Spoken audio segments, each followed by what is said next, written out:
안녕하세요. 이번일 목사입니다. 지난주에 이어서 오늘은 누가복음의 특징들, 누가복음의 아주 특징적인 신학적인 주제들이라고 말할 수 있는데 이것들을 시간이 되는 한 간추려서 살펴보도록 하겠습니다. 첫째로 누가복음은 찬양의 복음서다 이렇게들 말들 합니다. 여러분 이제 누가복음 첫 페이지 우리의 1, 2장에 누가복음 1, 2장에 해당되는데 여기에는 예수님의 수태와 함께 그 이전에 세례 요한의 수태 사건, 또 예수님의 출생, 유아 시절의 소년 때의 예수님의 일화 등을 소개하고 있습니다. 그런데 여러분 누가복음 1, 2장을 우리가 읽다 보면 반드시 눈으로 책을 읽어서만 안 됩니다. 오디오를 켜야 합니다. 오디오를 왜 큽니까? 소리를 들어야 한다는 거죠. 무슨 소리요? 누가복음에서 울려 퍼지는 울막 소리를 들어야 합니다. 사복음서 중에서 유일하게 이 땅 위와 또 저 하늘에서의 다양하게 울려 퍼졌던 찬양의 소리들을 들려주면서 누가는 예수의 복음서 이야기를 시작합니다. 자, 어떤 찬양이 울려 퍼졌는지 한번 보겠습니다. 누가복음 1장 42절에서 45절에 보면은 이제 수태의 고지를 들은 마리아가 먼 친척인 세례 요한의 어머니죠. 그도 또한 세례 요한을 임신한 지 6개월이 됐는데 그 유대 마을로 그곳을 찾아갑니다. 이때 성경에서는 엘리사벳이 외쳐 말했다고 하는데 이게 찬양입니다. 이때 엘리사벳이 마리아를 맞으면서 외쳐 말한 또 불렀던 노래를 우리는 뭐라고 얘기하냐면 아베 마리아라고 얘기합니다. 여기서 이제 아베는 라틴어인데 안녕하세요, 웬일이십니까, 반갑습니다, 이런 뜻이라고 합니다. 그래서 아베 마리아, 우리가 뭐 구노 바하의 또 슈베르트의 아베 마리아 많이 듣죠.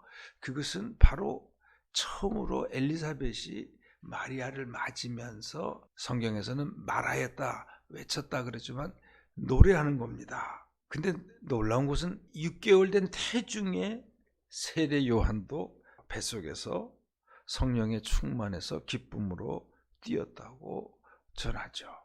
그래서 그 이후로 지금까지 엘리사벳의 이 노래를 아베 마리아로, 그 다음에 누가복음 1장 46절에서 55절에 보면 이러한 아베 마리아로 맞이하는 엘리사벳의 노래를 듣고 마리아가 이번에는 화답합니다.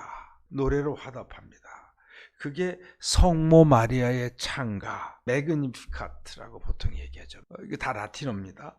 성모 마리아의 찬가인데 이 내용은 구약 사무엘상 2장 1절부터 10절에 나오는 그 사무엘의 어머니 한나의 찬양을 기억하게 합니다. 기도로 얻은 아기를 못 낳던 한나가 사무엘을 낳고 나서 젖을 뗀 후에 약속대로 하나님에게 엘리제사장 성막 있는 곳으로 드린 후에 하나님께 헌신한 후에, 그리고 나서 한나가 노래하는 찬양, 그 내용과 이 성모 마리아의 찬양이 비슷합니다. 요게 여러분 이제 이건 누가복음 전반에 걸치는 건데 마태처럼 누가는 성경을 인용을 하지 않습니다. 구약 성경을.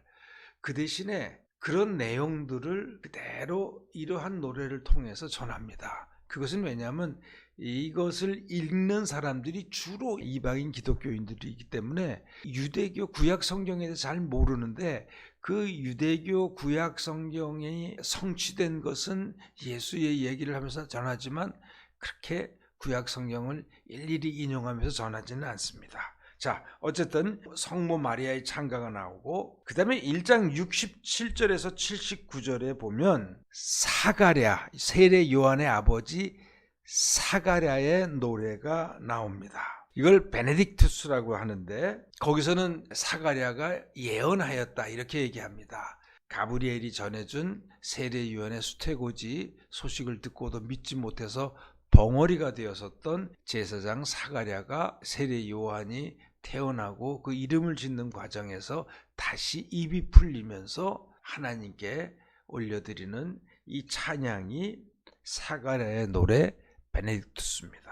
그리고 나서 2장 14절에 보면 성경 어디에도 없는 천군 천사들의 합창, 밤하늘을 가득 메웠던 합창 소리가 들려옵니다.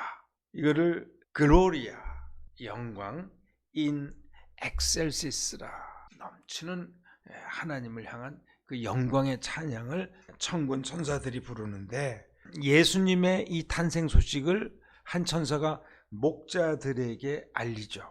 그리고 나서 한밤에 펼쳐진 천군 천사들로 편성된 대규모 합창단이 하나님을 찬양하는 노래가 누가복음에는 소개되고, 마지막으로는 2장 29절에서 32절에 보면 시므온의 노래가 나옵니다. 이걸 눅크 디미티스라고 하는데, 이게 다 라틴어인데, 예수가 태어나신 후에 맏아들이기 때문에 하나님께 배이려고 정결 예식을 치르려고 마리아와 요셉이 예루살렘에 올라갔다가 거기서 의인 시므온을 만나고, 성령에 감동된 시므온이 예수님을 품에 안고서 하나님께 부른 감사의 찬양이죠.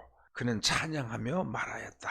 이렇게 이제 나오지만, 이렇게 누가는 찬양의 멜로디와 화음, 합창으로 감싸서 예수님의 출생과 유아 시절의 이야기를 전해주면서 복음서의 이야기를 시작합니다. 그리고 여러분 또 주목해야 될 것은 누가의 마지막 장, 즉 예수님의 부활 사건을 다루는 24장의 마지막 절, 누가복음의 마지막 문장은 53절인데, 예수님께서 제자들이 보는 앞에 승천하시는 기사가 전해지고, 제자들이 큰 기쁨으로 성전으로 돌아가, 즉 예루살렘 성전으로 돌아가서 그곳에 머물며 하나님을 찬송했다, 찬양했다고 전함으로써 예수님의 이야기를 마치고 있습니다.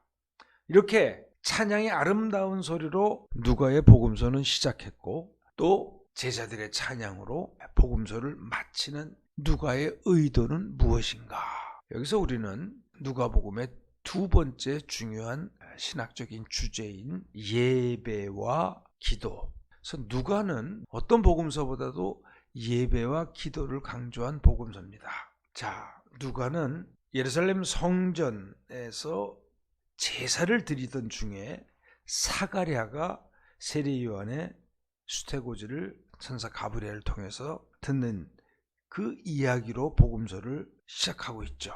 또 예배하며 찬송하는 이야기로 마친다고 했죠.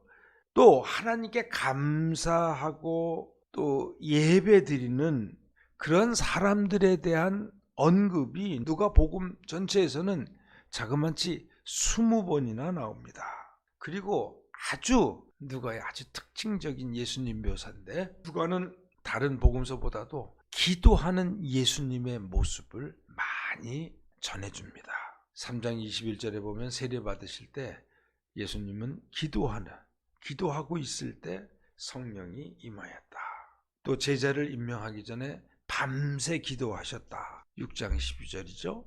그리고 제자들에게 사람들이 나를 누구라고 하느냐 물어보시기 전에 기도를 하셨다. 이런 언급들 다른 복음서에는 안 나옵니다.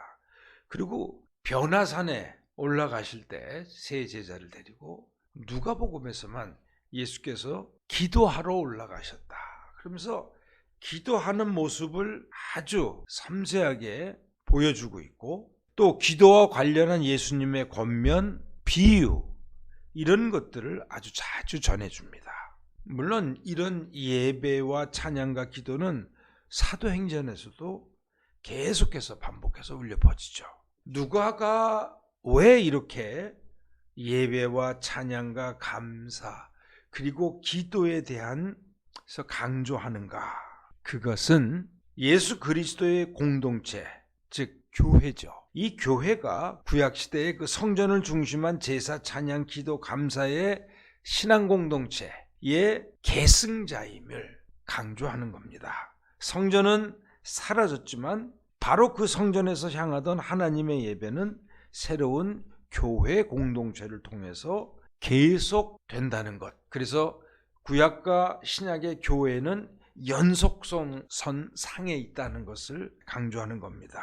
따라서 누가복음 예루살렘을 멸망할 그러한 성전 체제로 보는 것이 아니라 하나님의 이 예루살렘, 하나님의 구원사의 주축점으로 묘사합니다. 예수님의 생애의 주축점도 예루살렘입니다. 누가복음 2장 41절에서부터 52절에는 예수님이 13살 소년 때 부모와 함께 유월절을 지키러 예루살렘을 가셨다가 부모님과 떨어져서 거기서 율법사들하고 성경에 대해서 토론하는 그런 모습을 보여줍니다. 한참 하루길을 더 지나고 나서 아들을 잃어버린 것을 알고 마리아하고 요셉이 예루살렘에 다시 돌아오죠. 그리고서 바로 거기서 계속해서 어른들과 그 선생들과 대화하는 아들을 보고 뭐라고 할 때 예수님께서 뭐라고 합니까?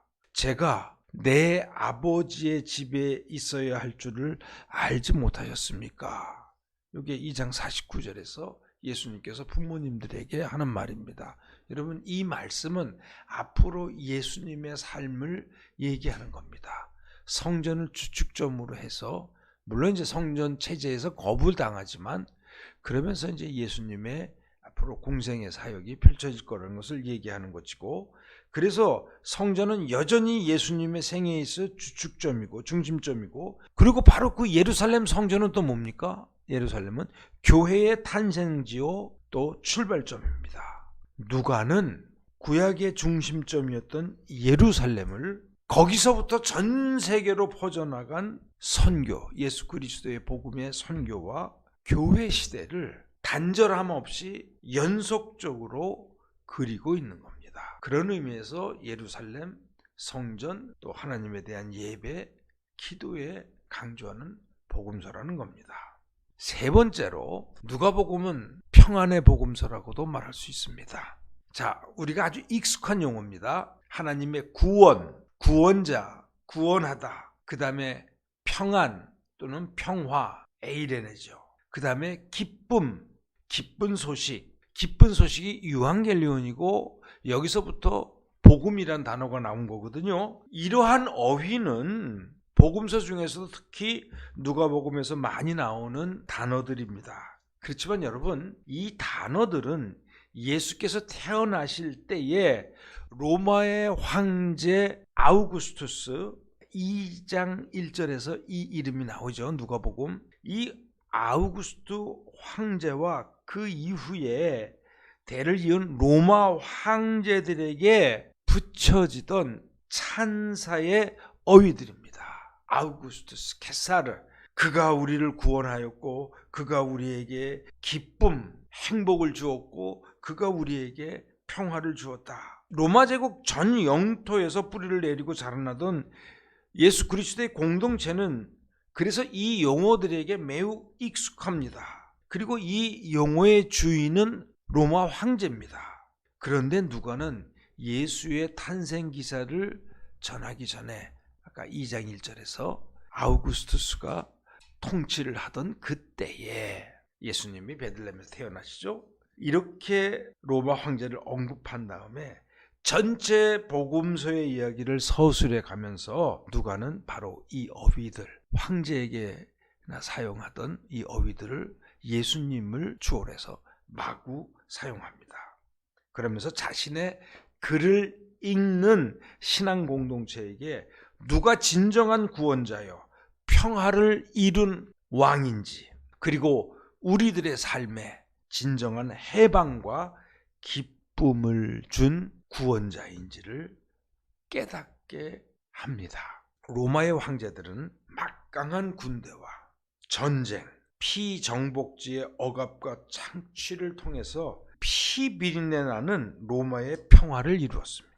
그러나 하나님의 아들로 오신 메시아 왕이요 구원자인 우리의 주인인 예수는 민족, 인종, 사회적 신분을 뛰어넘어 모든 사람을 향한 섬김과 죽음 그리고 부활, 그것을 통해서 하나님 나라의 평화를 이루셨습니다. 누가 진정한 왕인가? 누가는 자신의 로마 제국의 전 백성들에게 자기 희생과 섬김을 통해서 인간 세상의 평화를 이룩한 진정한 왕이요 구원자가 누구인지를 깨달아 알 수 있도록 예수의 기쁜 소식을 전하기 위해서 복음서를 쓴 것입니다. 그래서 여러분 누가복음 1장 2장에는 이 평안, 행복, 자비, 위로 이런 어휘들이 특히 기뻐하다, 기쁜 소식 이 어휘들이 얼마나 1장 2장에서 집중적으로 나오는지 모릅니다. 그리고 천군 천사들이 어떻게 찬양합니까? 주님께서 좋아하시는 사람들에게 내리시는 평화, 즉 주님께서 택하신 사람들 누굽니까? 바로 교회 공동체죠. 그들에게 하나님께서 내리시는 평화, 즉 복음서 처음에서 천사들에 의해서 바로 이 평화란 단어들이 찬양으로 전 세계에 울려 퍼졌죠. 그런데 이 하늘의 소리가 천사들이 노래한 이 소리가 복음서의 끝자락에서 부활하신 예수님의 입을 통해서 다시 한번 화답됩니다. 여러분 24장 36절에 보면 제자들에게 부활하신 예수님께서 뭐라고 말씀하십니까? 너희에게 평화가 있어라. 평화의 선포로 다시 한번 예수님의 입을 통해서 울려 퍼지면서 누가복음서는 끝을 맺습니다. 평화로 감싸여 있는 진정한 평화의 복음서입니다. 그래서 누가복음은 두려움, 로마의 위장된 평화죠. 그 평화 이면에는 두려움이 항상 있죠. 거기서부터 해방된 진정한 기쁨의 복음서. 하여튼 1장과 2장은 이 기쁨으로 도배가 되어 있습니다. 그냥 이 기쁨이 복음서 첫 장에서부터 마지막 9절까지 찬양으로 터져나오는 복음서. 이게 바로 누가복음입니다. 오늘은 여기까지 하고 마치겠습니다. 여러분 감사합니다.